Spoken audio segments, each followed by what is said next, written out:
دوستو، کون ہوگا اگلا آرمی چیف؟ کون بنے گا اس عظیم فوج کا سپہ سالار؟ عمران خان کس کو آرمی چیف بنانا چاہتے تھے؟ وزیر اعظم شہباز شریف کس لیفٹیننٹ جنرل کو آرمی چیف مقرر کریں گے؟ According to the Article 243 of the Constitution, the President appointed the services chiefs on the recommendation of the Prime Minister. Army chief کی تقرری میں سب سے پہلا نام آتا ہے لیفٹیننٹ جنرل عاصم منیر کا۔ Asim Munir most senior officer of پاک آرمی سمجھے جاتے ہیں۔ انہوں نے سروسز کا آغاز منگلا ٹریننگ اسکول سے کیا اور پھر ایپسی میں کمیشن حاصل کی۔ ان کا باجوہ کے ساتھ کلوز ورکنگ ریلیشن ہے۔ 2017 میں Asim Munir D G MI بھی رہ چکے ہیں۔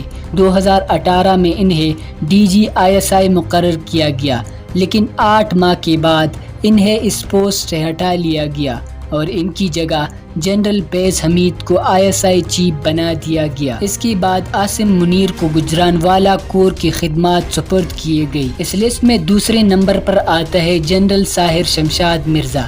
یہ بھی آرمی کے موسٹ سینئر آفیسرز میں شمار ہوتے ہیں۔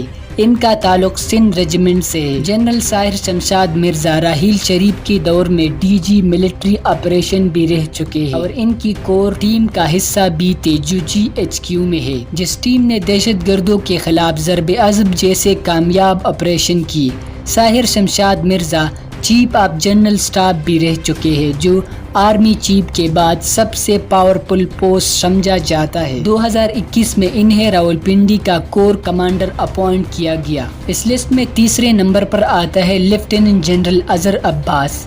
یہ باجوہ صاحب کے بہت قریب سمجھے جاتے ہیں۔ اس وقت یہ چیف آف جنرل اسٹاف ہے جو GHQ میں اپنی خدمات سر انجام دے رہے ہیں۔ اظہر عباس راولپنڈی کے کور کمانڈر بھی رہ چکے ہیں۔ 2021 میں جب LOC پر انڈین آرمی اور پاکستان آرمی کے درمیان سیز فائر معاہدہ طے پایا، اس سیز فائر کو بھی لیڈ کرنے والے اظہر عباس ہی تھے۔ یہ راحیل شریف کے پرسنل اسٹاف آفیسر بھی رہ چکے ہیں۔ اس لسٹ میں چوتھے نمبر پر آتے ہیں لیفٹیننٹ جنرل لومان محمود۔ ان کا تعلق بلوچ ریجیمنٹ سے ہے۔ اس وقت یہ نیشنل ڈیفنس یونیورسٹی کے پریزیڈنٹ ہے۔ اس سے پہلے انہوں نے پشاور کور کی کمان سنبھالی ہوئی تھی۔ اس کے بعد یہ کمانڈنٹ اینڈ اسٹاف کالج کے چیف انسٹرکٹر بھی رہ چکے ہیں۔ Luman Mahmood director general ISI analysis بھی رہ چکے ہیں۔ 2019 سے پہلے یہ IG کمیونیکیشن انفارمیشن ٹیکنالوجی میں بھی اپنی خدمات سر انجام دے چکے ہیں۔ اس کے بعد یہ پشاور کور کمانڈر بھی رہ چکے ہیں۔ اس لسٹ کے 5ویں نمبر پر آتا ہے لیفٹیننٹ جنرل فیض حمید۔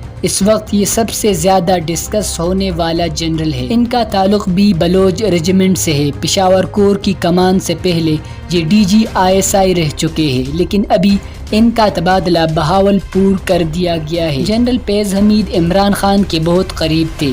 عمران خان چاہتے تھے کہ جنرل فیض حمید اگلا آرمی چیف مقرر ہو، لیکن اب عمران خان کی حکومت ختم ہو چکی ہے۔ دیکھتے ہیں آگے کیا ہوتا ہے۔ دوستو، آپ کی رائے میں اگلا آرمی چیف کون ہو سکتا ہے؟ اپنی رائے کا اظہار کمنٹ سیکشن میں ضرور کیجیے گا۔ اس ویڈیو کو لائک اور چینل کو سبسکرائب کر دیجیے۔